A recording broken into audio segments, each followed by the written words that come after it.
Day number 1 of NBA 2K25 Summer League. Just off the strip in sizzling hot Las Vegas on the campus of UNLV at the Pavilion. Game number 2 here on day number 1. The Sacramento Kings and the Memphis Grizzlies. Great to have you with us. Welcome back courtside here in Vegas with Greg Anthony. I'm Matt Weiner.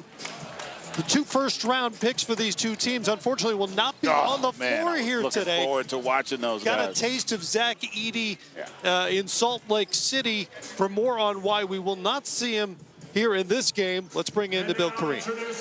Very much, guys. Zach Edey will not play this afternoon. We just got word right now he's going to miss his 2nd straight game with reported ankle soreness. He suffered this back at the Salt Lake Summer League. The Grizzlies obviously want to be very careful here with Edey. They're telling me he could return in the lineup at some point in this tournament, so he is not shut down for Vegas Summer League, guys. All right, Nabil, thank you very much. And he certainly gave us something to think about in that one appearance in Salt Lake City, 14 points and 15 rebounds, including a game-tying tip that sent a game to overtime. Yeah, listen, I think the guy is highly skilled.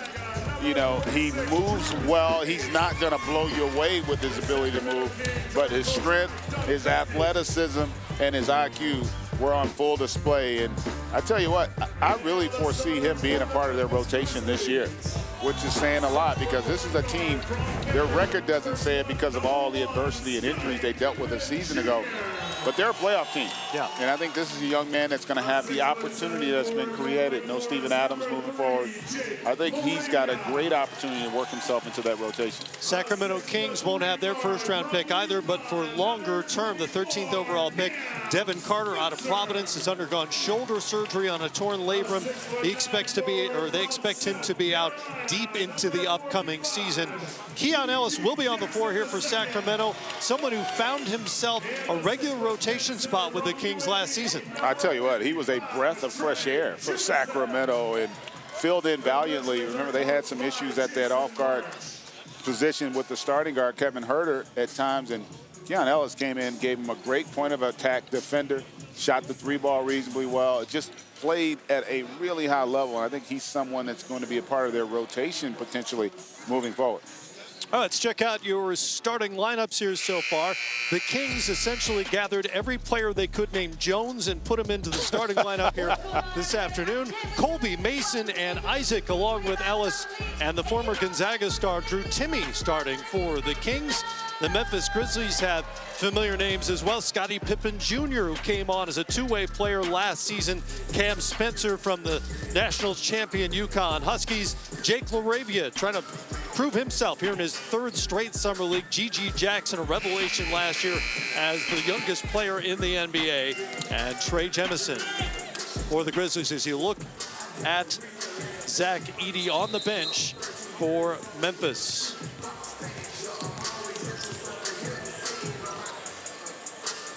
And you see the head coaches for these 2 teams. Jason March for the Grizzlies and Doug Christie on the sideline for the Sacramento Kings. Former teammate, Doug Christie.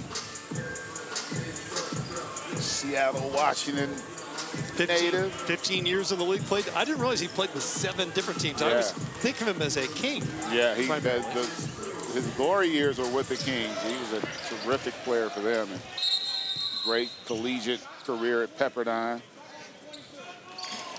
And a really good human being as well. So excited to see this opportunity for him. You see Jason March on the sideline for the Grizzlies. It's going to be a big year for the Grizzlies. Last year was really disappointing with everything that transpired and a team with such high expectations going into the season. Pippen nearly stole it. LaRavia eventually did, but they give it right back. And here's Ellis, who wears number 23 for the Kings in black, Grizzlies in white. There's Timme trying to find Jones. If you're in trouble here on the broadcast, just say Jones. Yeah. You got a good chance of being right. 60% chance of being right with this starting unit for the Kings. Here's LaRavia. It's not close on his first attempt.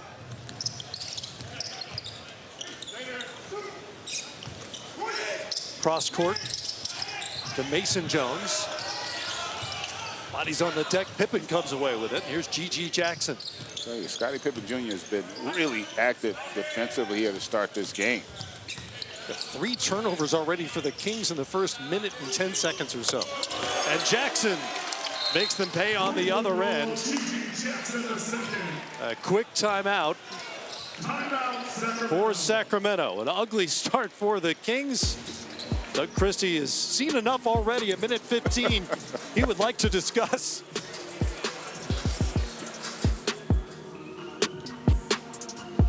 Correct me if I'm wrong, we have 3 Joneses and 2 Ellises on the floor for Sacramento. No. You got a Timmy. Oh, we've got a Timmy. I'm sorry. I'm sorry.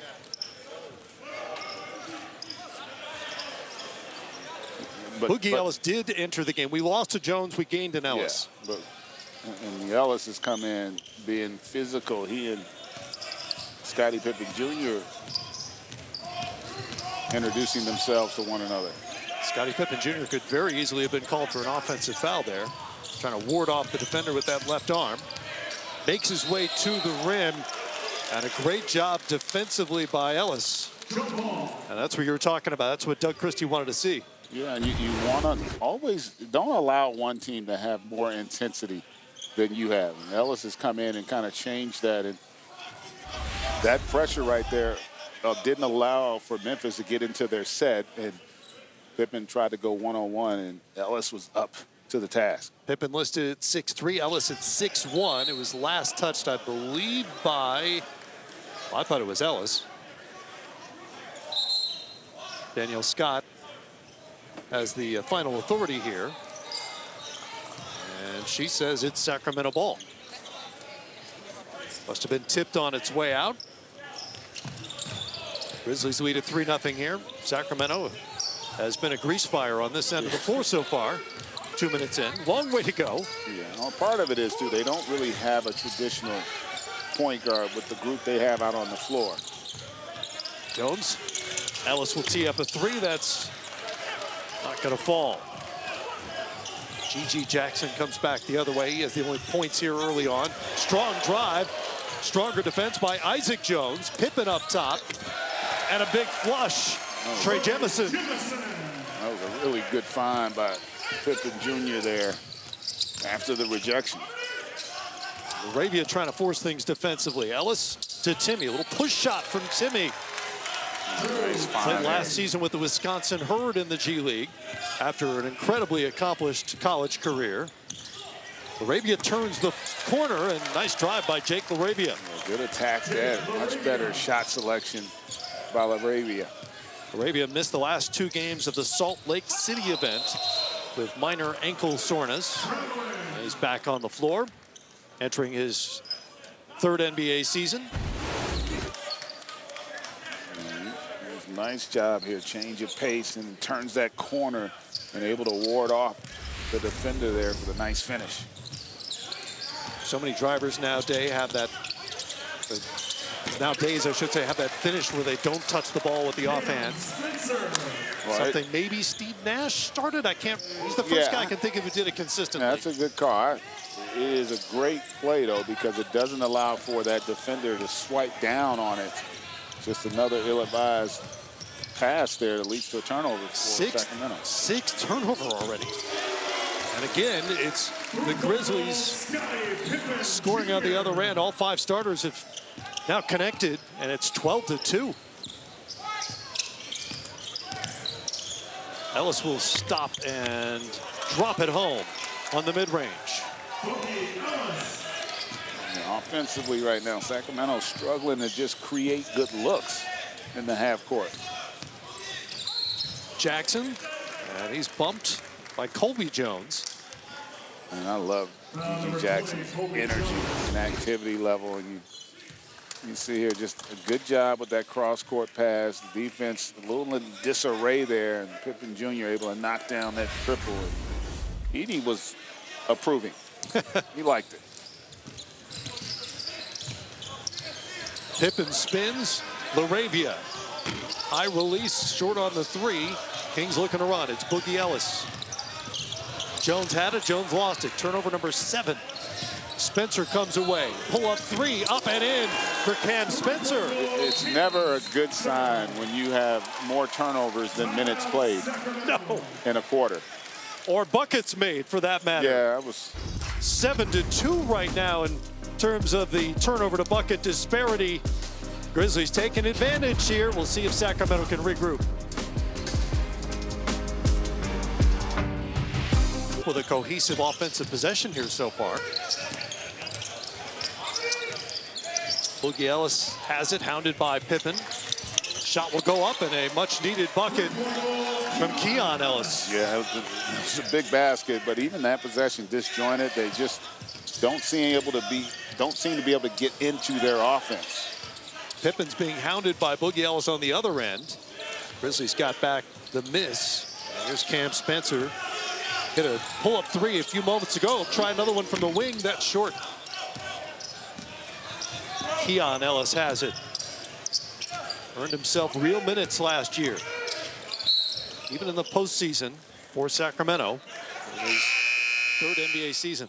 He was really good. I watched a lot of their games when he went into that starting lineup, but he made a difference. You know, he understands his role, defends it, competes. Really was a great change of tempo for them when he became a part of that rotation. 57 games last year. Pretty good numbers. Mostly coming off the Sacramento bench. Got a whistle away from the ball, and I think that's going to go on Laravia. Or is it Pippen? No, it's on Jalen Wells. Jalen Wells, second-round pick out of Washington State. There he is, wearing number 0. The start of this, it's been ugly and disjointed for Sacramento, but it has been physical. Both teams starting to get after it there on that side of the ball. And Boogie Ellis set that tone the moment he came into this game. Got after Pippen defensively. And he's kind of slowed Memphis down, because even though it feels like they're down 20, it's a 3-possession game in essence. It's a game about, you know, development here in Las Vegas, but if they're interested in winning this game, it sure feels like, based on personnel, that the Kings are going to have to grind this out and kind of junk it up as much as possible. Pippen fortunate there to not lose control of that basketball and able to draw the foul, get himself to the line. Memphis Grizzlies were, frankly, barely a functioning NBA team last year because of all the suspensions and injuries. They played 33 different players over the course of the season, 51 different starting lineups. That's the most by a team in, what is that, 53 seasons. That's basically since prior to the merger. Before the merger. Think about that. Holy cow. I mean, it was a ridiculous season, and you feel for everything that they went through. Joe Luala-Chul just into the game, and that would be legal in FIBA rules, but not here in Las Vegas. It's offensive interference. So I thought the ball was touching the rim. Is that the rule, that you're not even allowed to have it touch, or I thought it was? If it's touching the rim, you can't. You can't touch it. No, you can't. In FIBA, you could. Yes. Guys going over to France for the Olympics could do that. There's Pippen forcing the drive. Let's get more on the Grizzlies from Nabil. Hey, you guys are talking about the starting lineup changes and all the players coming in from Memphis. Well, Gigi Jackson was a beneficiary of that. Averaged 14.6 points per game last season. You can bump that up to almost 20 points as a starter. Youngest player in the NBA at that point last season. And he was fearless with his attack to the rim. Had plenty of opportunities to learn on the fly and make mistakes as well with the ball.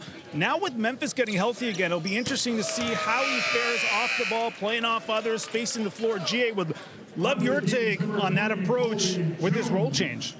Nabil, it's a great call. It's going to be interesting. Look, the thing about it is, because of his motor, even though he won't be a focal point of the offense, I think his activity level and his motor is going to create an environment where he's on the floor. He's going to get minutes. That guy just is so active, and he grew so much as a player in terms of his instincts and understanding of his role. And I think there's no question that Memphis is going to be an interesting team. You know, when you see it all together, because we talked about this earlier as well, Nabil, I do think that Edey's going to find himself in that rotation. And He's going to give him a different look. I mean, imagine him setting some screens for Ja Morant, allowing him to turn that corner and get downhill. Laravia up and in. Jake Laravia knocks it down, and it's a 12-point lead for Memphis. Gigi Jackson shot just under 36% from three-point range. Got an illegal screen on Sacramento. Turnovers continue to pile up there. And Jackson, he's acknowledged that, you know, with a healthier rotation, with their star players on the floor, not only Morant, but Desmond Bane, he's going to have to be more of a catch-and-three guy this season. Something to work on here in Las Vegas. At one point, to wrap up the Grizzlies' problems, they had 13 players on the injury report. It's not funny. It's not funny. It's but funny it is. now. Yeah. That's just, it's still hard to imagine that that's even humanly possible. That was fouled by Spencer. And the other thing about a guy like Gigi, remember in the new era with the punitive tax for the salary cap, they've got 3 max guys already. Right. So it's really difficult to bring somebody else in. You're going to have to be able to develop some of your homegrown talent. And so to be able to have a guy like that, you see Jaren Jackson Jr., who also grew a lot, you know, became more of a focal point for them offensively, which I think will help them this season as well. There were silver linings for Memphis. One of those was Jackson handling the ball a little more. Same for Desmond Bane, who was asked to be more of a playmaker, especially when Morant wasn't around. Vince Williams Jr.'s emergence as a defensive stopper and a regular contributor. Those are all things that will help them moving forward. That doesn't make it any less painful what they went through last year. No. It's Mason Jones at the free throw line for the Kings. 5th Vegas Summer League for Jones, 25-year-old. And that's not counting his time at the California Classic last week. He was 7 of 11 the first 2 games there, but 0 of 5 Wednesday.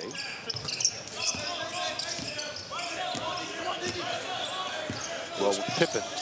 You're having your struggles the way the Kings are offensively. You can ramp it up defensively, try to create some turnovers and get out in transition and not have to deal with the pressure and physicality of Memphis. Tough shot attempt by DeJon Jarreau, who just came in. That won't fall. Well, Luau Achul is all over the boards. If he could finish some of those putback attempts, the Kings would be in different position here. Yeah, he had a point-blank layup there, and he just wasn't confident enough to gather and go up strong. Tried to quick shoot it, and ends up coming up short. He's got one of those fascinating international resumes. I thought you were going to say names. Well, that too. Joe Luau Achul Jr., born in Australia. He's played in Melbourne, Israel, China, Lebanon, Libya. Wow. The last 2 caught my attention, Lebanon and Libya. He broke the Basketball Africa League scoring record in April with a 42-point game. So we know he can score. We know he can score. He's done it before.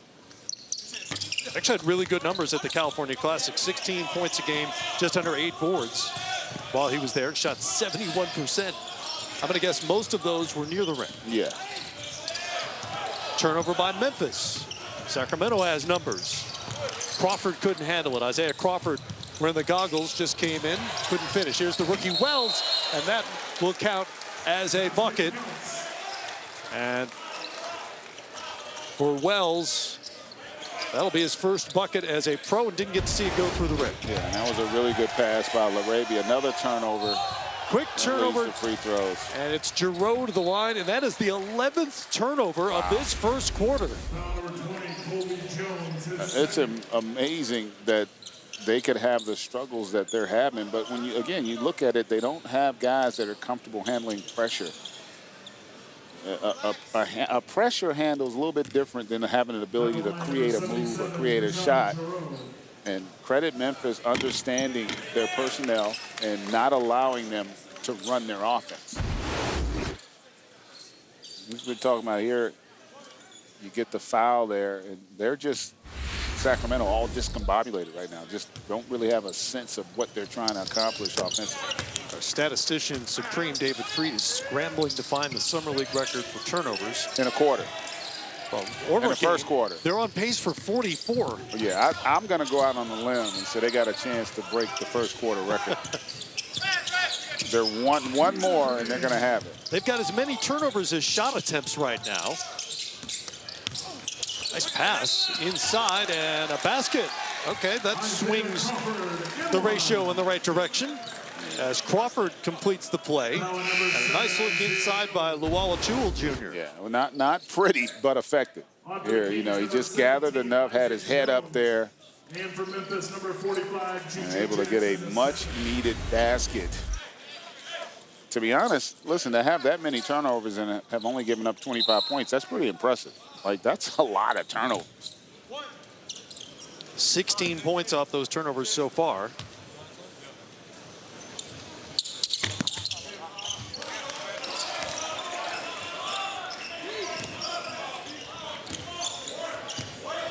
Grizzlies up by 11. Jean Giroux hands it off to Jackson. He'll try a three. That's well short. Kept alive. Sacramento has it. And smooth sailing for Jones, who punches it home. Well, that's been the one thing, because this group for the Grizzlies also struggling a little bit handling the pressure, and Sacramento getting a few turnovers, getting some defensive rebounds, able to get out in transition to get something easy. Giroux, nobody home. Easy bucket for Dejan Giroux.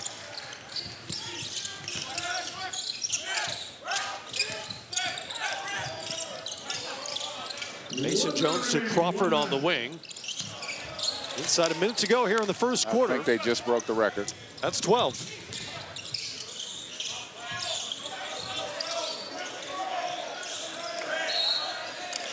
If they haven't broken the record, and we don't know for sure, if they haven't broken the record for turnovers in a quarter, I'd like to know what the record is. Yes. That is a lot of turnovers. Again, it's never a good sign when you have more turnovers than minutes played. So they got a little breathing room now to continue that stat. Twice as many turnovers as buckets right now. Here's Jackson, had a steam. Kind of got himself in an awkward space as he split the defenders. I think he was expecting the contact, and it never materialized. Whistle never came for him. Jones backs out to the three-point line and drops a three-pointer. As ugly as it's been, you almost have to feel like you're ahead. You have 12 turnovers, and you're only down 9. Giroux ran right into Crawford, into his chest, and Crawford took the brunt of the collision. They're both feeling that one. Foul number 24, Isaiah Crawford. This has not been very artistic this first quarter. Not going to send the tape to Springfield? Ooh, no. Ooh, he caught it a few times there. Giroux will gather himself.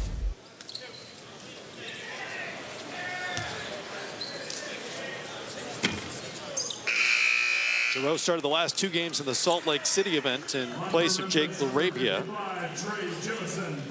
Final game did not go his way, 1 of 10. Averaged just under 7 points a game for the event.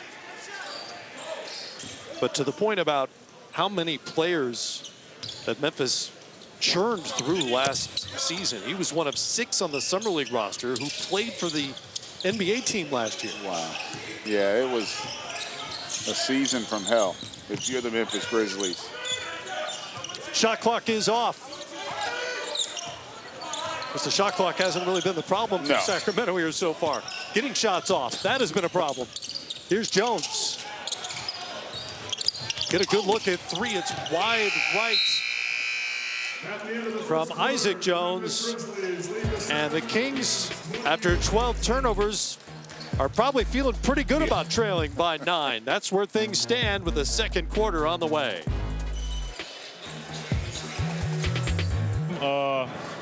just kind of learn how to be a pro. I mean, just kind of go out there and do my job, and kind of like what we're struggling with right now, just make the simple plays and simple reads and not try to do too much.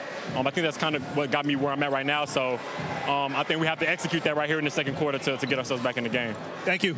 Yes, sir. All right, Nabil, thank you. Isaiah Miller had a bucket there a moment ago for Memphis to extend their lead to 11. A travel by Timmy, and say it with me, GA. That is another Sacramento turnover. Turnover. First. Man.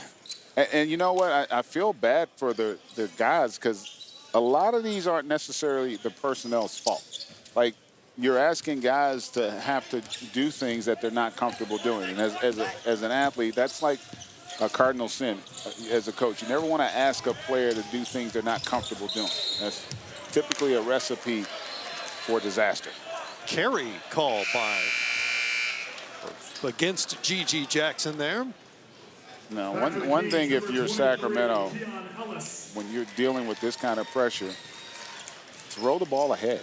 Like, relieve the pressure instead of trying to beat it, because the pressure is there to literally make you try to beat it. Because if you're trying to beat pressure, that means you're not getting into your offense, and they have struggled just to get any kind of floor balance because of it.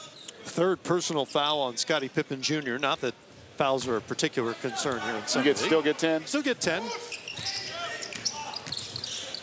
Ellis out to Timmy. And off to Mason Jones. Ellis, they're looking for Timmy inside. Sprays it out to the corner. Jones up, but no good. That was contested by Memphis. G.G. Jackson handles coming back the other way. Second round pick Wells has it. Open look for him, comes up short. Good push ahead pass, and Ellis can't complete the layup. Sacramento's going to keep giving it away. They got to complete those easy ones. Jemison working the boards. That's part of what he does. And that's why you run the floors a bit too. You never assume that the basket's going to be converted. Good job there on that second chance opportunity. Another one. It's like Christmas out here for the Kings. Gift after gift after gift.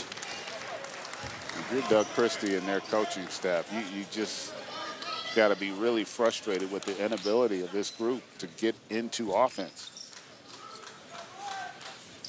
So Summer League continues tonight in Las Vegas on NBA TV, ESPN, and the ESPN app. Number 1 versus number 2 as the Hawks and Wizards get to it at 9:30 Eastern time. Risa Shea and Sarr on the floor. On ESPN2 Saturday, Charlotte and New York, the Pistons and the 76ers. Risa Shea. Risa Shea. Risa Shea. We shall see. Yes, we shall.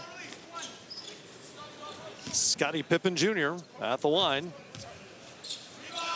How about the boon, though, and talent coming from France? You know, you got to go back and credit Tony Parker a great deal. He's been instrumental in their player development there. Obviously, having a Hall of Fame career doesn't help to create a lot of interest from young athletes in France. And that's a goaltend as well. I think it's an and one and a goaltend as LaRavia gets the bucket. And he's fouled by Isaac Jones, who is responsible for the Kings' 15th turnover. Yeah, again, another, what was it, Maddie? 15. Turnover. My goodness. Even in Summer League, I don't know that I've seen a stretch of this many turnovers. You get high turnover games here, and it makes perfect sense. You've got young players who largely haven't played together, often playing for a coach they hadn't met until a few days ago. Yeah. So it makes sense. It comes with the territory. It's part of development. And then there's just playing basketball and making good decisions. That was a good decision to get it to Ellis there. Yes. And he converts with the 3. Here comes LaRavia. Bowls his way into Jones. And Jones will pick up the foul. Smart play by LaRavia to force the contact. Now, that was the right call, too. I didn't think that he had gathered and gotten into a shooting position. That's why they don't reward him with free throws. And you're Sacramento, you're just saying, man, if we could just not turn it over. We probably have a good chance of being in this game. Arabia spins and fires.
And I mean, as you can see, we've got a number of the guys that were in the rotation last year, Gigi, Jake, obviously Scotty. Those guys had tremendous opportunities last year and made the most of it. So we just kind of focused on that, lived in the day-to-day approach, and it paid off. Obviously, the results weren't there, but the effort and the mentality was consistent throughout all the, the struggles. I would think it'd be a challenge just to remember all the names of your players as you get into January and February, and you've got 10-day guys coming in. You turn down to the end of the bench and say, you. Yeah, we had to adapt on the fly for sure, but I give our staff a lot of credit. I mean, from coaches, medical, logistics, front office, even our G League staff, as we were calling guys up from our hustle team, everyone was on the same page, and we knew this was, probably something that was, in our future, week to week. But we got everyone acclimated as soon as possible. I got to tell you, I wanted to give you a hug so many times last year, having to go through a season like that, 51 different starting lineups.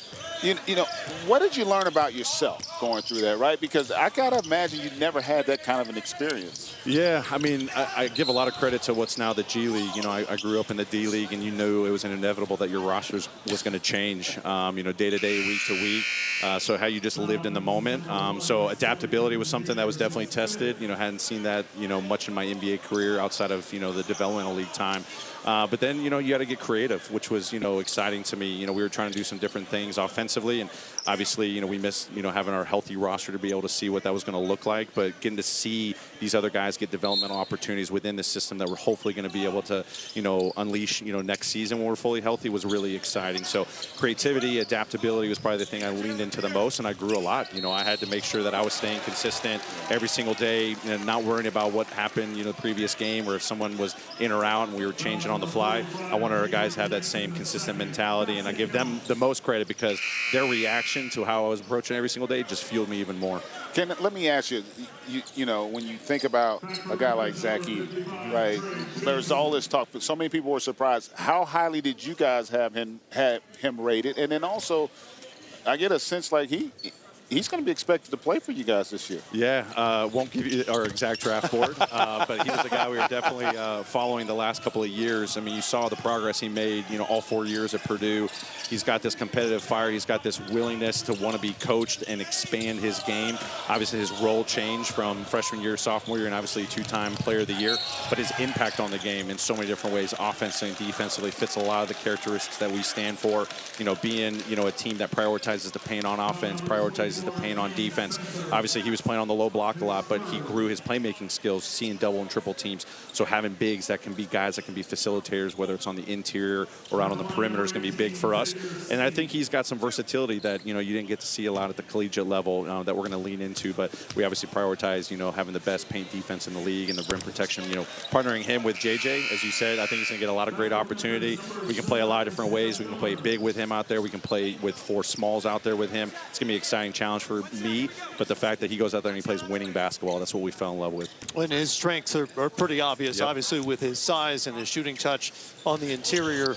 You mentioned versatility, and maybe some of that hasn't been uncovered yet. Sure. Where do you expect growth, particularly on the offensive end, from AD moving forward? Yeah, I mean, at first it's going to take some time as, he develops chemistry with new teammates. But, we're throwing a whole new, offensive system out there. He was so used to running down the middle of the floor, being involved as the main action, whether it was screening and rolling. He does a great job screening and sealing, which I don't think you see a lot of bigs do these days. Getting him out on the perimeter a little bit more. He's really comfortable in dribble handoff situations. He's really good at finding, the angle of screen if it's someone that, you need to get going over or under based off of how the defense is guarding him. So a lot of it's just getting up to speed with our terminology, getting acclimated with his teammates, even just in a week's plus time with training camp in Memphis leading up to Summer League. We saw a great first outing, in the first game out in Salt Lake, and we're hopeful that he'll be back in the next couple of days. What were the silver linings from this difficult season? And we talked about it before you came on the air. I thought, Desmond Bane as a playmaker, Yep. Jaren Jackson Jr. handling the ball a little Yep. more than he has previously. Vince Williams' emergence as a wing stopper and a regular rotation guy just stood out to us. From your point of view, What did you come away with in terms of positives that will help this team moving forward? Yeah, I think you just named a lot of the big ones. I mean, there was still more beyond those three guys, but, you know, seeing Dez's emergence as a playmaker, a leader, you know, diversifying his game on the offensive side was a big takeaway. Jaren basically playing point guard for us at times, initiating our offense, being in more pick and roll actions, being a guy that we had switching a lot more on the defensive side. Vince Williams, a guy that got, you know, a standard contract, was big for us. G.G. Jackson, big. Seeing Jake finish the season strong. So we were finding all these guys taking advantage of their opportunities. Hopefully they help us in the future. Coach, congratulations on surviving last season. On to the next one. Enjoy your summer. Yeah, likewise to you guys. Thanks for having me. Taylor Jenkins 0-0 in now, Las buddy. Vegas, and his Grizzlies lead it by 14.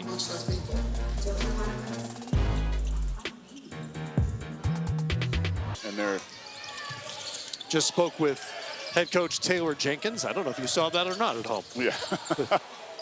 He was fascinating as always after surviving that miserable season last year. G.G. Jackson strokes a three. He's got 6.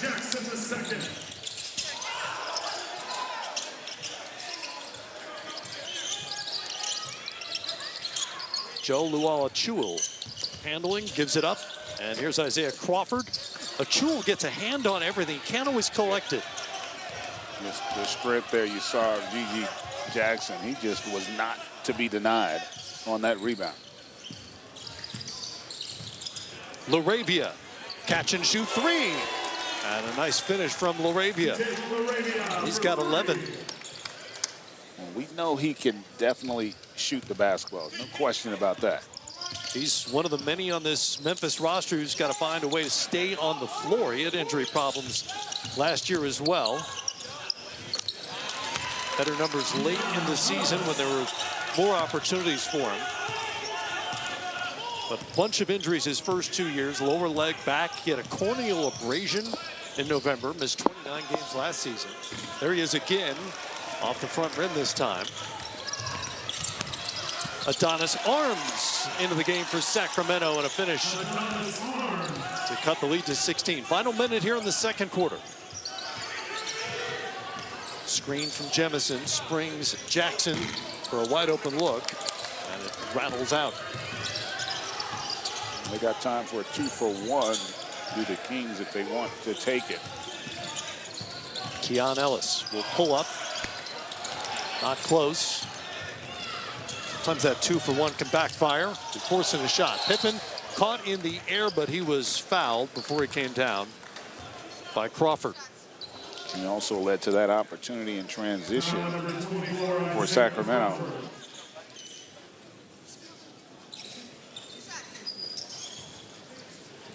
And so Pippen Jr. back to the free throw line where he's already taken 6 shots. Grizzlies already +6 on free throw attempts before he strokes that one. And while they have had their struggles, Sacramento here, excited to see what this new revamped roster is going to look like this upcoming season, bringing over DeMar DeRozan. Because I felt like last year Malik Monk was really good for him off the bench. The versatility, his ability to score it. Obviously, De'Aaron Fox and Sabonis as well. But I just felt like they needed one more guy when things got tough. That could put pressure on defense. And DeMar DeRozan can do that with the best of them. Kings generate a 3, though. I thought they'd get it back. They don't. Miller. Ooh. Defended by Jones. Good foul, ultimately, by Jones to stop the potential layup. Well, DeRozan was in games last year. It's another option for Mike Brown. Take a look at that foul. Yeah, clearly contact there on the right arm. I had DeRozan second on my Clutch Player of the Year ballot last season. He was great for them, and he joins De'Aaron Fox, who won that award the year before. And, you know, there's a lot of talk about defensively where they're going to be, how they'll end up ultimately. But they were so elite offensively the last 2 years. Yep. But having said that, they had their struggles in the postseason for stretches. And I think DeRozan, if he can perform at the level we've seen the last couple years, That could be a huge boon for that team. Final seconds here. Colby Jones up, not good, and that ends the half. It's a 20-point lead for the Grizzlies, and for Sacramento, much of it self-inflicted. 17 giveaways led to 24 Memphis points, and it's Memphis 55, Sacramento 35. Halftime is on the way here from Las Vegas.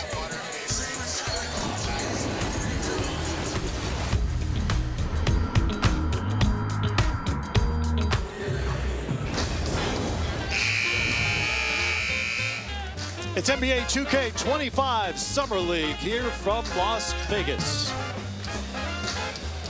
Memphis has command. They're flying. 55-35 as we get set to start the third quarter. Good to have you along with us. Greg Anthony, Matt Weiner, Nabil Kareem is with us on the sideline here from the pavilion on the campus of UNLV. I didn't see your statue outside. I expected to see it, but nah, still only tarp. Well, that's he's the only, not that he's a guy, but godlike figure, iconic figure. A nice rebound by Vegas Jackson. sports history. And he sticks with it. Wow. And G.G. Jackson, a hard hat and one opportunity. He is just outworking everybody out there. Oh, let's send it over to Nabil with a special Grizzlies guest. Yeah, we got Jaren Jackson Jr. here, who made his Summer League debut back in 2018. Do you remember any points you scored in that one? Debut. Salt Lake City. Salt Lake City, it was a while ago. How many was it? 29. 29. 8 of 13 from 3. It's pretty good. How important is a tournament like this for young guys? It's great, to see everybody really get that chance to shine in a different role. Even if you played the season before, you're just in a whole different thing, and it's great. I love Summer League. I remember when I was in it was fun. The guys have been talking about your season and how wild it was with all the lineup combinations. Tell us firsthand what it was like, that experience. Oh, I met a lot of people, met a lot of great guys, and everybody who came in played really hard and really showed what they can do. Everybody had different roles, but we were competitive. I felt like even in the games we weren't winning, we played hard and we had a lot of fun. You're healthy now. What are the expectations for this team? You know what it is. You have to win a championship. If you don't, you're a failure. Simple as that. Yeah, for sure. All right, last one for you. The last time I saw you, you were in Atlanta with us, NBA TV. You were playing analyst. How much did you enjoy that role, and was I a good TV host? Well, you were elite. You definitely are. You're elite. And you have notes. I didn't have any notes. I kind of was looking at yours, and I remember we had good rapport, and it was fun. But, maybe we'll see each other again. I don't want to take your job. I don't want to take no one's. None of that. Yeah, you could be my agent, man. That's pretty good. He might be lying, but I'm going to take it. Thank you, Jaren Jackson Jr. Nabil Kareem blatantly fishing for compliments on the sideline here in Las Vegas. Nabil is good, though. He's a really good host. I'm not saying he's wrong. I'm just saying he teed him up for that. Cash was exchanged. Nabil does look like his wallet's a little lighter than it was prior to that interview. By the way, Jaren Jackson Jr., who does not recall his Summer League stats, but is co-owner, I should say, of the Summer League record for blocks in a game. He had 7 in a game back in 2018. How about his debut, though? 8 made threes. That's crazy. That's pretty impressive. It's LaRavia to the line for Memphis. He and Pippen are the leading scorers in this game with 12 apiece. LaRavia separates himself with his 13th point. Grizzlies up by 25. We didn't get quite the start to Summer League we were hoping in terms of competitiveness. Not so far. Long way to go. Yeah, long way to go. 74 more to go after this. Just with us. Kings did not generate much of that in the first half. And by that, I mean good shot attempts, not let alone makes. Or even bad shot attempts. Yeah, that's true. 12 turnovers in the first quarter. They've sitting on 19 now that have led to 26 points for Memphis. That is the story here so far.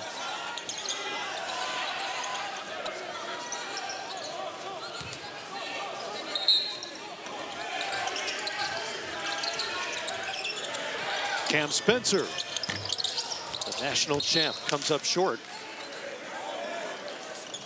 Older brother Pat Spencer was playing for Golden State in the California Classic.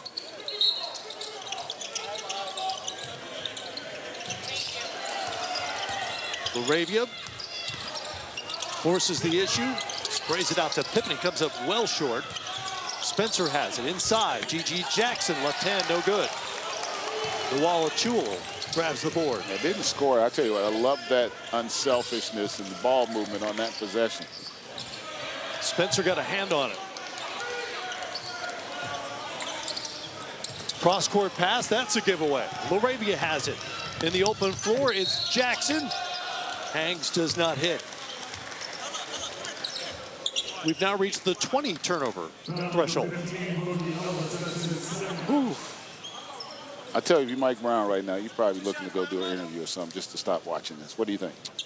I think you're right. I think he might be coming over here. Just to get his eyes off of what's going on. Just have something else to talk about. Change the subject. Talk about his excitement with. I see Mike, he's standing over there. He's not sitting. He's standing. He just told me he was coming. So he should be on his way. Oh, it's because they're shooting free throws. You don't want to distract.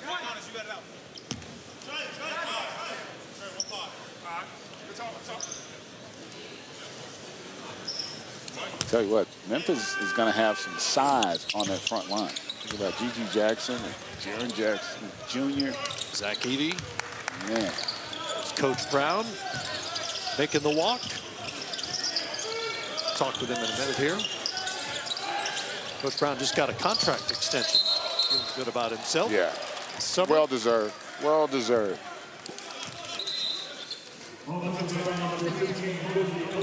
What's going on? Good, Coach. Good to see you.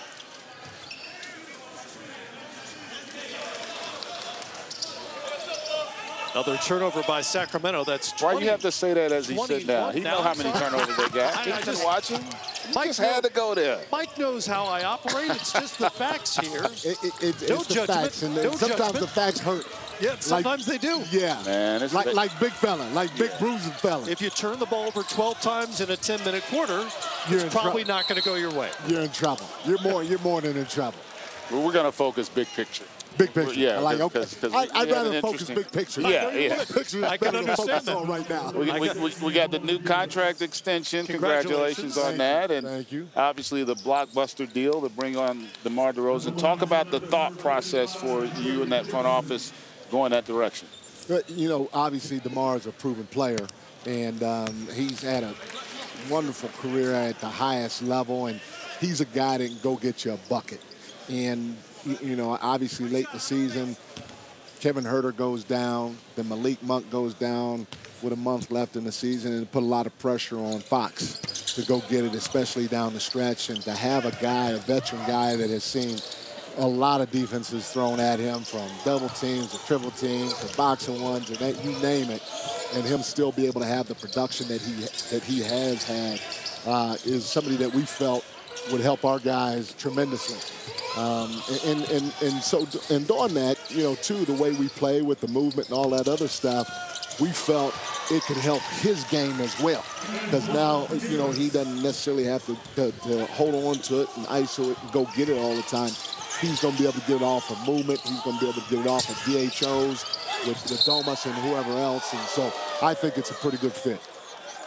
It's interesting because you think of, I usually think of him as an ISO player because that's what he's so good at. Right. And ISO mid-range in particular in a day and age where nobody wants the mid-range. That's what all the mathematicians tell us. So does your mind immediately go to work in terms of, okay, we've got him. Now how are we going to make this work? How are we going to operate? 100%. You know, and I even told him, I said, hey, you know what, when we play against you guys as a head coach, you know, I'm watching one game for sure, maybe a second game, and then you're just diving into the scouting report a little bit. So, you're not really studying one guy.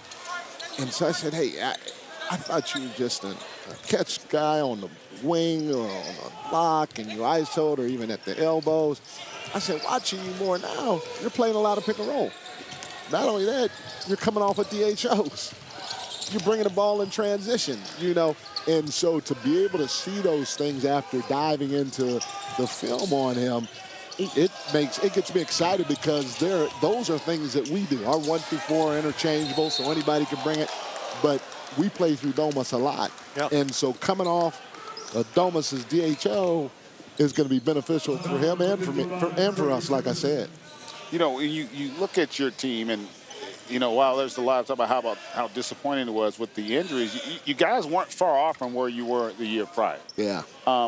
Where do you see your growth as a team coming? What were the areas of concern for you, big picture, that, hey, we've got to be better at these things if we want to be able to compete with the best in that Western Conference? Well, we grew tremendously on the defense end of the floor. Year 1, I think we were 25 or 24 or something like that. Year 2, we crept all the way up to 13, 14. So we have to maintain that, if not get a little bit better on that side of the ball. And then for us, I thought, even though the record didn't show it, I thought this year we were much better than we were the year before. If we wouldn't have, everybody could have said woulda, shoulda, and all that other stuff, and I hate to say this, but if we wouldn't have had the injuries like we did this year, we could have won 50 games, in my opinion. I thought we could have won another 3 to 4 games, which would have surpassed us, our production from year 1. And in year 1, we didn't have any problem. Everybody was healthy the whole year. Year 2, we run into the health issues, and it bit us down the stretch. And so adding a guy like DeMar just adds to our depth. 2 fewer wins dropped you all the way down into the play-in. Yes. It's just crazy. It's crazy. You think if you win 46 games, you got a chance to make the playoffs. But the West is tough. Sorry, you mentioned the defense. I think 14th was the defensive rating last season. Huge improvement from the year before. What is the thing you find yourself preaching the most with your guys that will affect that? Oh, we're going to go to a commercial? I'm told we're going to a commercial. Let's go to a commercial. If you'll stick with us, I'm gonna stick with you guys. 2 minutes to ponder the answer to this question that's coming your way. Well, you didn't give me the question yet. You know where I'm headed. Okay. All right. What is the thing you find yourself harping on the most with your guys that will move you up the ladder defensively even a little further? Bringing a level of physicality without fouling. And, we weren't bad in that area, but we seemed to send guys to the free throw line quite a bit when we did try to up it, because the deeper you get in the playoffs, that's the more physical it is. And that's the reality of it is the more the officials let go. And so we have to have that physical presence, not in January, not in March, but from day one. It has to be a part of our DNA. Well, I would, to that point, it's interesting. I hadn't really seen this in my experience being in this league, where the officiating really changed at the midway point, where they started, and they talked about it, they said, we're going to start officiating the defender, like focusing on their positioning, which created more physicality. Right. And so I got to assume that's going to be how the league is officiated moving forward. And to your point, though, that may limit some of those fouls when guys know that they're allowed to defend with physicality a little bit more. You hit it right on the head. And that's why, in my opinion, that's why we improved around that time. We were getting a little bit better, but when they started letting the game dictate itself a little bit more, that's when we really took off. Because that's something that we preach to our guys all the time, and we need them to be physical, because we're not big. We don't have a guy 7'3" sitting back there to clean everything up at that rim. Your first-round pick, Devin Carter, can't play here. Probably won't be ready for the start of the season after shoulder surgery. I'm not exactly sure what the timeline is on him. What do you envision he can give you in his first year and even down the line? I tell you what, Greg knows this too, but his dad was tough. Yes. And AC not around, so I can say that. But I think he might be tougher than his dad, which excites me. You know what I'm saying? That's impressive. And then on top of that, his dad played a long time in the league, but this young fella, he can go get it. He can shoot the ball, he can go give him a shot. He can pass the basketball. So there are a lot of things. He's a big-time athlete. There are a lot of things that I like about him that hopefully he'll have a chance to show everybody sooner than later. Well, to your point, you know, the landscape of the league has changed so much with such a huge emphasis on player development as well, right? Because you're going to have a couple max guys on most teams, but it's going to be vital that you're able to draft and develop guys.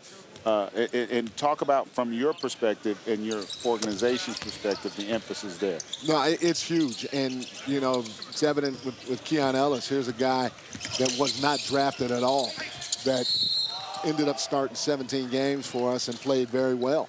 And watching his development from when he came to training camp his very first year, watching him throughout his G League experience in year one, and then seeing him come to training camp in year two. When he came to training camp in year two, I thought initially, I was like, okay, you know what? He might have a chance to be our third or fourth point guard, but he's going to be in the G. Training camp starts, it progresses, and I'm blown away at his development from year one to the beginning of year two, and that's a testament to our coaches. We have to find gems like that or diamonds in the rough, because you're not going to be able to pay everybody all this money with the first apron and second apron coming up. Nice pass by Timmy, by the way, to set up Mason Jones on the bucket. Great cut as well. So with someone like Keon Ellis, who got a real taste of NBA minutes last season, wound up in your rotation, starting for you, as you mentioned, at the end of the season. What are sort of his marching orders here for Las Vegas in terms of what you're telling him you'd like to see? Hey, first thing is, hey, you know what? You got a young team. You were kind of quiet when you played with Fox and Sabonis and, you know, Keegan and HB. I said, now is your time to shine as a leader. So try to figure out what it means to lead a young group. On top of that, the ball's going to be in your hands. If you feel like you can go make a play, go make a play. Because, again, if he goes and makes a play and it's the wrong play, he's going to get looked at sideways, not only by me, but those veterans on the floor. Right, you know? So, hey. Different atmosphere here. Different atmosphere. So go have some fun, have some freedom to find your game so that you can have some carryover, hopefully, come training camp next year. The old green light. Every player loves that. The green light. And it's bright green for him, so he can go get it. Right. Yeah. 74-50. Been all Grizzlies here so far. As a coach, I know it's summer league and these things happen. But when you see all the turnovers in the first quarter, even though a lot of these guys aren't on your NBA roster, what do you say, if anything? What do you not say? And do you resist the urge to get involved? Yes, you know, you want to get involved, but, you know, first of all, Memphis, they got a really good team. Their coach is doing a great job. But, you know, and I thought in the first half, we're trying to fight their aggressiveness by continuing to play pick and roll. And every time we came off the pick and roll, they just jumped us. And if you have some athletes, some guys that are aggressive that can pick that up real quickly, it's hard to prepare, adjust with a summer league team that you're just throwing together. So I'm okay with some of the turnovers. Sure. We're starting to move the ball a little bit and not play pick and roll all the time, which is allowing us to get some looks. But, you know, their aggressiveness is very evident that it's bothering us. And people probably don't appreciate at home that a lot of these guys have never played with each other. In some cases, they get signed, didn't know the coach. For sure. Didn't know the system until a few days beforehand. May not have known they were going to be there. In some cases, didn't know they were going to be there. That's a lot, too. Mike, we appreciate it as always. Continued good luck. Congratulations on the extension. Hopefully you get a break after the end of July. Get to do something fun with yourself. I will. I'm definitely going to do that. I appreciate you guys having me. Thanks. Head coach Mike Brown with us. Great to see you as always. All right, good seeing y'all. Memphis up by 23. Final couple of minutes here of the third quarter.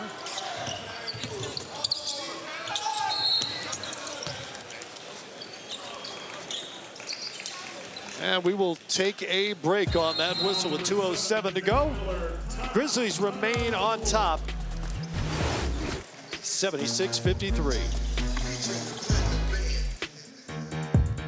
In his first summer league game in Salt Lake City.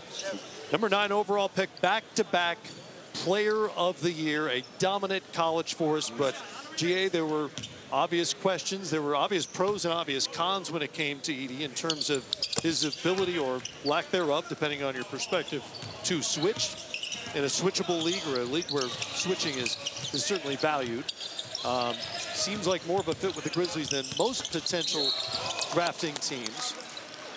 You think he's going to be a rotation player right away? Absolutely. I feel like there's a need for him there. Steven Adams is no longer part of the picture there. He got hurt last year anyway. But when you look at his strengths, they really do play to the Grizzlies more than most organizations. Oh, they do. I mean, this is a young man that very effective with his back to the basket. Great size and strength, hands, good screener, and there'll be struggles at times playing a pick and roll, but he won't be the first big to have to play drop coverage. The reality is, though, he's special enough in other areas to where you can live with a few possessions here or there where he's not able to get up or switch because of all the other things that he'll be able to do on the floor. And I can just tell you, a lot of coaches and scouts around this summer league that have all been impressed with him and think that that young man's going to have a very bright future in the NBA. It is rare, if not unprecedented, that a college player with anything like his resume as a collegian winds up falling outside the top 5 in the NBA draft, let alone facing questions about whether or not he was a lottery pick. He wound up going number 9, but you're talking about the first player since the late, great Bill Walton to sweep all the major awards in back-to-back seasons. Yeah. There just hasn't been anybody like Edey in a really long time. Yeah, I'd say Ralph Sampson was the last guy, ironically also 7'4", right?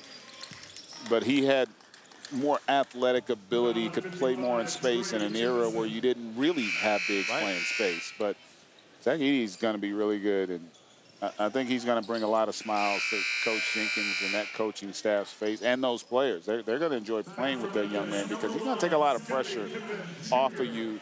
He is going to be a magnet for opposing defenses, and that's going to create space and driving angles for Ja Morant, Desmond Bane.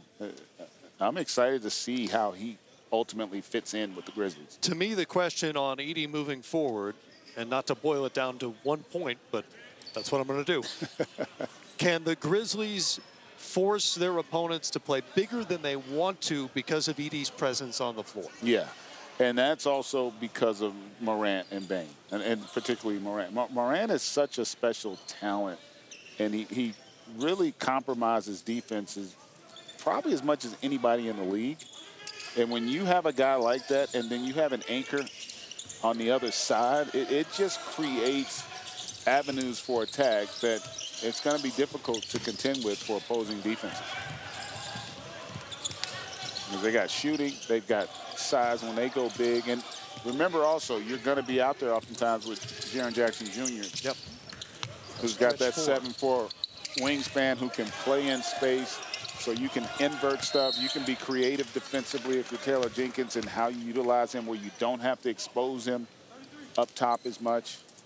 So I think he's going to be able to have a huge impact. He is a huge individual, that's for certain. He measured 7'3" without shoes on. And to me, the one game we saw in Salt Lake City, and started to see it a little more as a senior at Purdue as well, looked as athletic and as lithe as I've ever seen him. He's obviously worked on his body, seems to be leaner, seems to move a little better than maybe we saw the first couple of years of his college career, and that's just natural growth. Part of that, I'm sure, was in thinking about the next level. Well, I also think a big part of that is the ability to be coached, and I think that gets lost oftentimes. When you're a player, the beauty of coaching is it's really honest, and you're going to be told what's necessary in order for you to become the player you want to be, and the smart ones listen. And that's what you can tell he's done. He's really worked hard to improve his mobility, his agility, understanding how the NBA game's going to be played. He's not going to be a focal point offensively in the same way he was at Purdue, but he'll find ways to impact games. And one day you might see him become a focal point if he can stay healthy. That's going to be a challenge as well. But the talent is undeniable. Important question. Are you more concerned with a player's measurement with or without shoes? Neither. I never understood it because we don't play barefoot, I take the opposing viewpoint. which is, I think a true measure of a player's height is without shoes on because shoes vary. well, I understand you play with shoes on, but you could Yeah. you could also game the system by wearing very large shoes if you wanted to. not measurement. necessarily if you can't move it. I'm saying for the Like- measurement. For the Yeah, measurement. yeah, but the measurement, ultimately, the real measurement is can you play?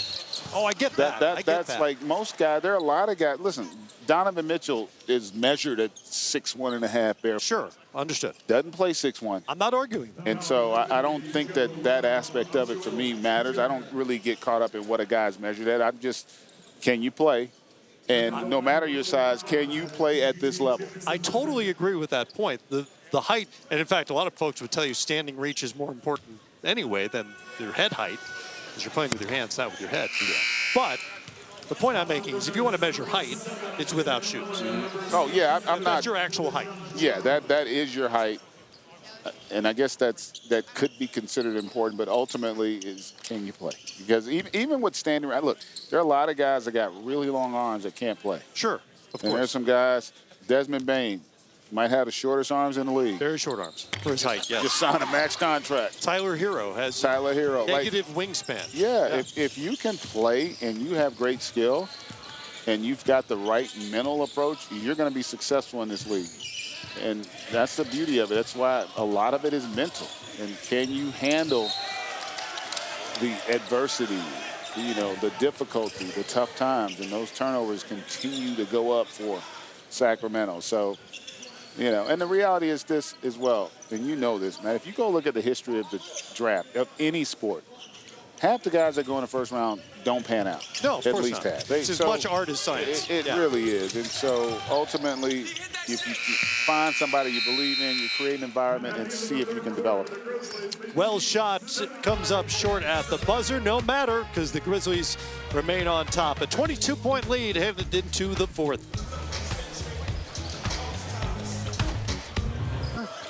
And their teammates.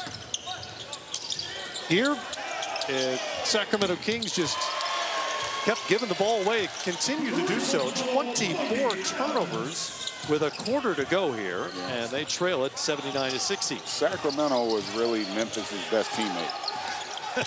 It's been true much of the game. They probably lead the Grizzlies in assists. Isaiah Miller, strong drive. Boy, he got from point A to point B quickly. Yes, he did.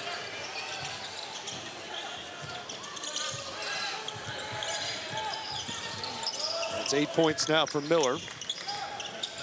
Boogie Ellis has it. Keon Ellis is also on the floor for the Kings, who started 3 Joneses at the start. Number 24, Keon Spencer. Just to try to confuse us, mostly. It worked. It did. It was effective. Side out here to the Kings. See tomorrow's stars play here. NBA 2K25 Summer League today through the 22nd in Vegas. Get your tickets now at NBAevents.com. You can see plays like that from Isaac Jones. It is amazing the spectacle that this Summer League has become. I remember a few years ago back we played in the LA Summer League, and I think we had 7 teams. Yeah. Here's Jones. Nothing but floor in front of him, and he flushes it home. And a near turnover on the long inbound pass. Well, this is what Mike Brown talked about, right? Don't play the score, play the game. And the intensity is definitely picked up for Sacramento as they started to show some semblance of offense here in this second half. Well, it is a miracle they're down by 17. Yeah. Considering all that has gone wrong on the offensive end of the floor. Laravia inside, G.G. Jackson. Strong drive, stronger defense by Arms. Adonis Arms comes up with the good hands. And it'll stay with Sacramento. Ball went off a Memphis Grizzly. And there's still a ton of time. So if you can string together a few stops, maybe get a couple threes to fall. This is a terrific job on the block shot there. But really, Ellis helps make the play because he didn't allow for the offensive player to really elevate. Had to double clutch it there, which allowed that block to come into play. Another giveaway by Sacramento. That block, by the way, great play by one of the great names in basketball history, Adonis Arms. Yeah, that is a good. I always wish I had Adonis Arms. I hope he makes it to the league just for the name. Just for the name. And for himself, obviously. Well, what a great name. And he's got some arms, Fantastic. too. He's got the arms to back up the name. I wonder if that motivated him to work on his arms. What do you think? Because that's a unique name. You can't have stringy arms if your name is Adonis Arms. Giroux with the bucket for Memphis. Whistle. Not sure what the whistle was for. Brief stoppage. Sacramento has it. Delay of game warning. There's Keon Ellis. Boogie Ellis. Floater over Laravia. Both players hit the floor, no foul. And here's Giroux. Nice hands by Keon Ellis. Giroux manages to get a shot up anyway. That was a good job initially by Ellis to try and stop that shot. You see Mike Brown having some fun.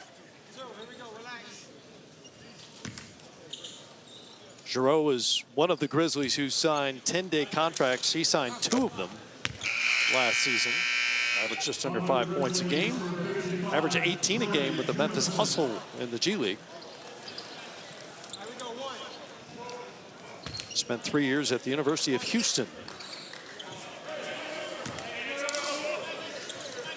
Tell you what, Kelvin Sampson's done a heck of a job with that program.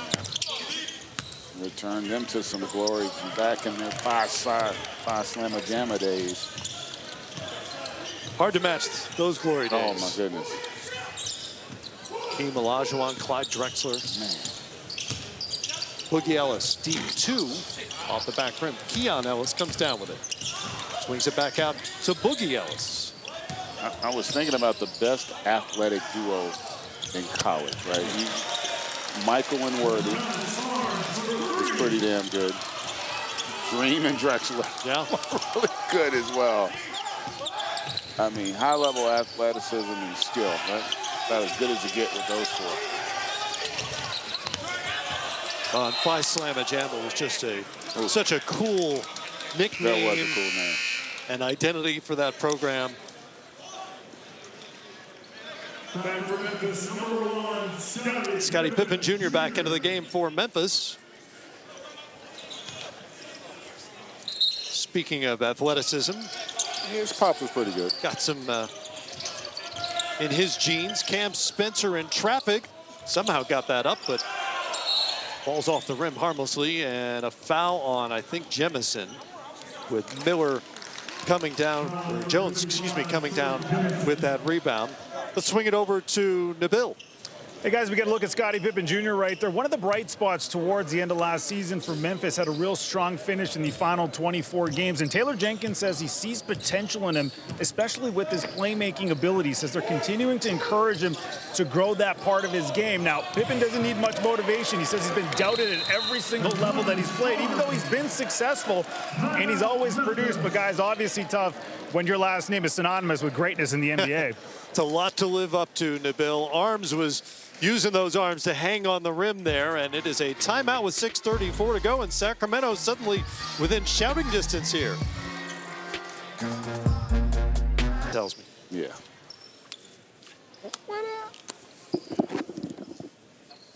Grizzlies on top, 85-69. They have led by as many as 26. And if you're just with us, the story of this game is Sacramento turnovers. They have just been throwing it around the gym for much of the afternoon. 24 of them at this point for 30 Memphis points. Trey Jemison has it, tried to find a cutting Pippen, and Memphis gives it away. One of the best shooting guards ever, Rip Hamilton, just walked by. says hello. He's going to watch his son. They're playing an AAU tournament here. What a cool time to be in Vegas, right? You got USA Basketball. Yeah. You got the NBA Summer League. You got the huge AAU tournaments. The Grateful Dead are playing at the Grateful Sphere. Dead at the Sphere. Saw a lot wanna of go dead to the heads on the Sphere. flight. I've not been to the Sphere. I want to go to the Sphere. I don't dislike the Grateful Dead. I'm grateful Spencer, for them. I hear you. But it's not necessarily the genre that would get me in the Sphere. You know, I would have liked to have seen U2 when they had the residency at the Sphere. U2 I would have definitely gone to. I like to be able to, I like to know your songs when I go see you in concert. I got to be able to sing along. I got a great voice. I got to be able to use it. Oh, Spencer! Okay, Spencer. You saw a little bit of that at UConn. Cam Spencer, a chance to make it a 4-point play. And Memphis, as if there were ever really a doubt, a chance to completely put this away. What a beautiful steal there, and then just steps right into it. Cash. Learned a lot about your musical abilities today. I didn't realize you you heard me played the singing? trumpet. Oh, yeah. And you're telling me you have a great voice. I've never heard you sing. Oh, man. Well, that's because I've known we you a don't long shower. time, but I've never heard That's you. because we don't shower together. That's probably best. Yeah, I would agree. But I might record it for you. I would love that. Break it down. To you. Love that. Spencer sitting on 13 now. Make it 13 points. Knocked down a couple of threes here. As a team, Memphis is 8 of 22 from the three-point line. Guess what just happened? Boy, I don't even want to say it. They got a chance to get to 30. It's 27 turnovers. The most ever turnovers in an NBA game, which is 48 minutes, is 45, believe it or not. That happened in 1971. San Francisco, the Warriors against Boston. 45. 45. That's a 48-minute game. That's still a ridiculous number. That's a lot of turnovers. Was that like the third game of a back-to-back-to-back? I don't know. It's a good question. Lockout game? I don't know. Could have been back then. It could have been like a back-to-back-to-back scenario. Oh, boy. There's another one. Oh, ooh. Uh-oh. Well, man. Yep. Yeah, that's another one. I'm going with 30. That's 28. Oh, we're hitting 30. There's 5 minutes left to go. That's 28. And we're going to have a review. Oh, that's well, you know what? They try not to break the record. Try to take back that 28 turnover. That'll keep you on the edge of your seat. Back with the result.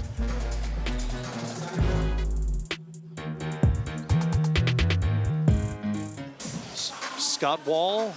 And they lose their timeout. Jonathan Sterling. I know what you're thinking. Not that important. Oh, it was a they did successful flip it. challenge. It was successful. So take that turnover And they off keep the their board. turnover. Yeah. All right, so And that they keep means the timeout. You know what's about to happen. I'm not going to say that.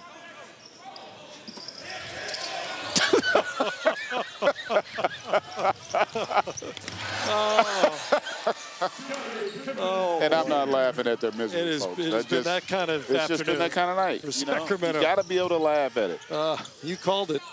Oh, man. That's unbelievable. Pippen with the dunk on the other end. Oh, my goodness. So they're back to 28 turnovers. That is incredible. Oh, man. I know somebody, it is Summer League, so you might not get this, but a lot of times I want to see one of those time lapse of all those turnovers. Like, do an edit and then just post it on social media. I don't personally want to see it. I just want to see it done. Boogie Ellis with a three up and in for Sacramento. He's got 5 points in his 17 minutes. And they're underway over at Thomas and Mack, the Rockets and the Lakers. He's got a Bronny James bucket as we peeked in there. A dunk for Bronny. That's producing by Stephen Kim. That's really impressive. It's well done. Do the damn thing, I Stephen. don't know how he knew that. He's doing it, though. He's getting it done. How could he possibly have known we were going to get a Bronny The dunk? man working TV. Of course he's going to be able to do. Come on now. Don't short sell him. I got your back, Steve. Pippa double team, swings it to Spencer. Cross court, G.G. Jackson. Up, not in. Adonis Arms has it for Sacramento. They're on the run. Mason Jones. Oh, nice reverse finish by Jones. Jones did a great job of running the floor, keeping that balance. And honestly, gets rewarded. That was a breakneck fast break for Sacramento. Everybody went really hard. Could have used more of that in this game.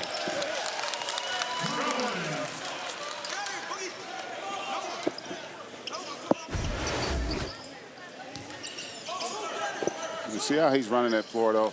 That makes the play. If he had been trotting, it becomes a wasted possession. You got to bring it back out, maybe reset, and you can end up with another turnover. Jones to Jones. Isaiah bumped by Jemison.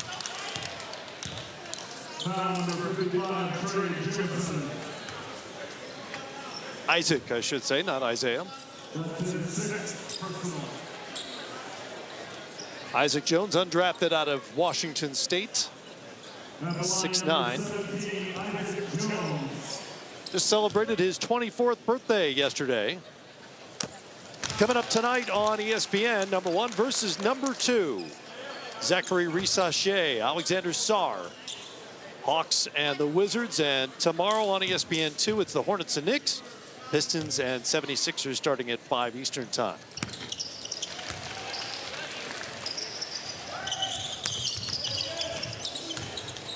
Cam Spencer from the national champion UConn Huskies. Oh, he should have let that fly. Oh, he should have let it fly. And he gave it away. Missed opportunity for Spencer.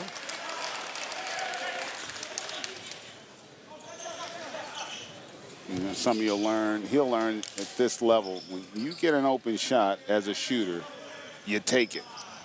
And you're not guaranteed you're going to get another one later in that possession. You get the thought process. You don't want to be selfish coming in, but Spencer is on the floor for 2 reasons: shooting and decision making. Yeah, and I would emphasize shooting, because that was not a good decision. It was not a good decision. Mason Jones over to Boogie Ellis. A 1-foot floater won't fall. Ellis now 3 for 8. Here's Spencer. This time Ellis picks him up. Jemison trailing, handles. Now over to Jackson on the wing. G.G. Jackson 4 of 14 in this game. He's got 15 points. Crossover, step back, 3 is up, rattles in and out. Laravia comes down with the board, taken away by Ellis. Ellis brings a certain toughness to this Sacramento team. Adonis Arms up and in. They've had a few flashes. I mean, I got to give Sacramento a lot of credit for their ability to continue to compete with the struggles they've had taking care of the basketball. Well, it hasn't been a smooth ride, but they've shown some toughness along the way here and there. Obviously, the offensive execution has been So I guess you're going to be the master of the obvious now, huh? Yes. Hasn't been a smooth ride? Yes. 3-on-1 for the Kings. Spencer takes the foul on Jones. And that is Cam Spencer's 8th personal foul. He's what we call that getting your money's worth. Why not? Speaks to his aggression. They're not going to kick you off the floor. You might as well play aggressively. Cam Spencer, a 24-year-old. Averaged 14.5 a game in the Salt Lake City event. You're going to tell me he doesn't have a pension either? As far as I know. Okay. I can't say that. UConn, they might, though. I'm going to have to ask Rip. They probably have a pension. They probably got a 401k. Back-to-back national championships, They might have something.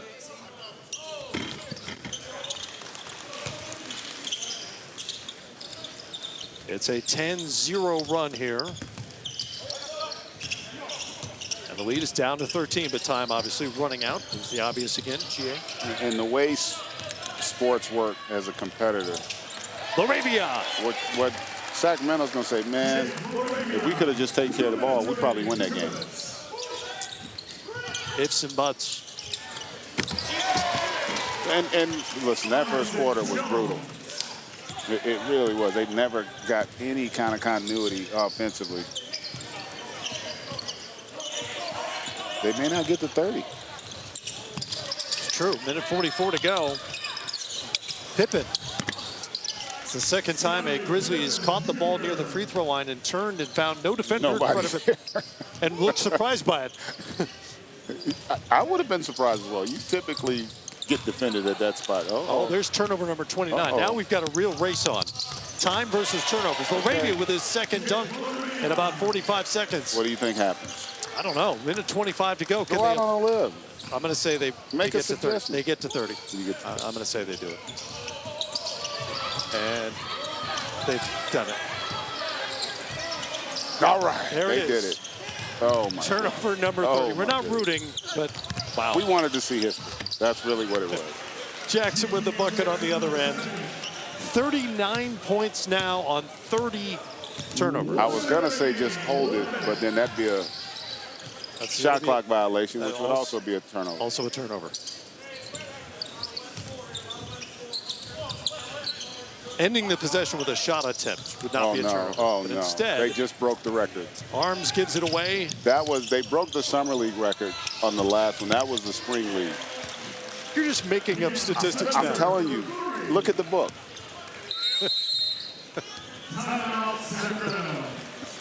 Greg Anthony's just making up. Well, we still got the fall. Records. They need 2 more to catch the fall league.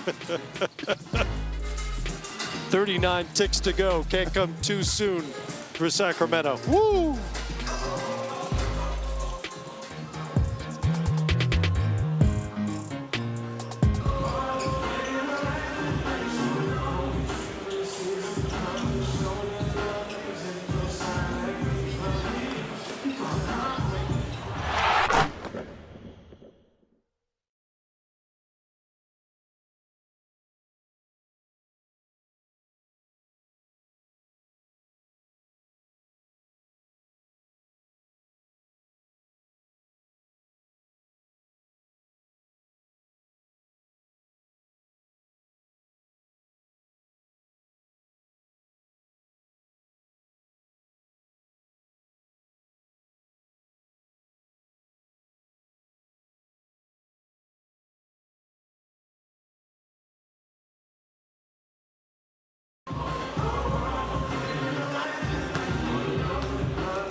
Wrapping up game number 2 here in the pavilion over at Thomas and Mack Center. It's the Rockets and Lakers, a game you can see right now on ESPN.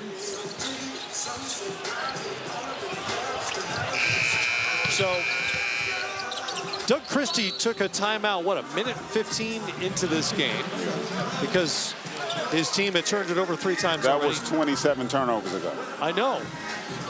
And now he's taking one with 39 seconds left to go. But the line you had when we were going to break was hilarious. When you said, did he call a timeout to draw up a turnover? That was hilarious. That was really good, man. I didn't know you were a comedian. I didn't say that. Here's Arms. Ellis has it. Arms. Second chance opportunity. That's a good cut. Ooh, nice play. Nice Just bucket. finished. Could have used more of that from Xavier Sneed or anybody else. Good ball movement. That's what you get from that timeout. All they needed 39 was seconds left. 28 more of them. 28 more timeouts. You could have avoided some of those. Nice body control from Sneed.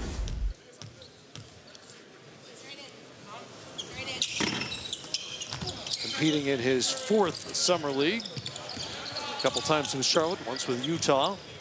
We got to start getting some summer league stats. I want to know who's played the most summer leagues. I wish I knew that. I wish I knew the answer to that. A few guys I've definitely seen over multiple summers.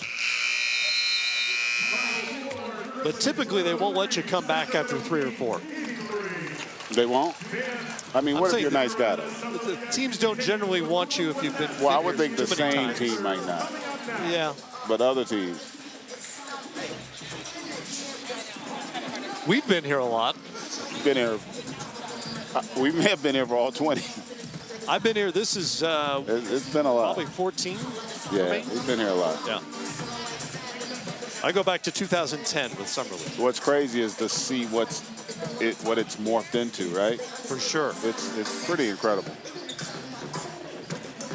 Warren LeGarrette put this together, Albert Hall. Those guys have done an incredible job of making this a destination for NBA fans. I was trying to explain to somebody earlier that when I first started doing this,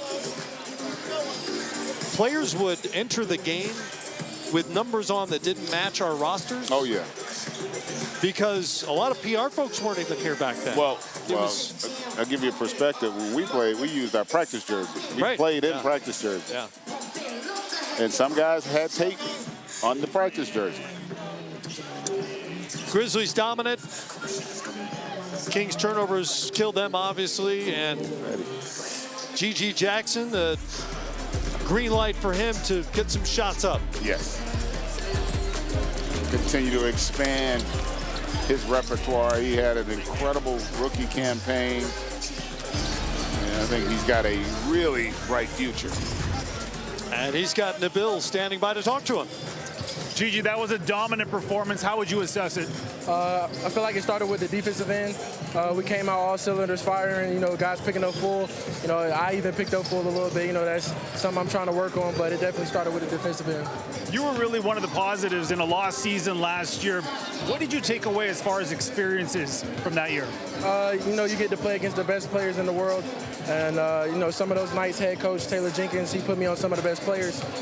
So, you know, taking that into Summer League, it's not like, you know, I want to say I got more experience. You know, I just been in the field a little bit more. So I got to try to apply that, you know, here.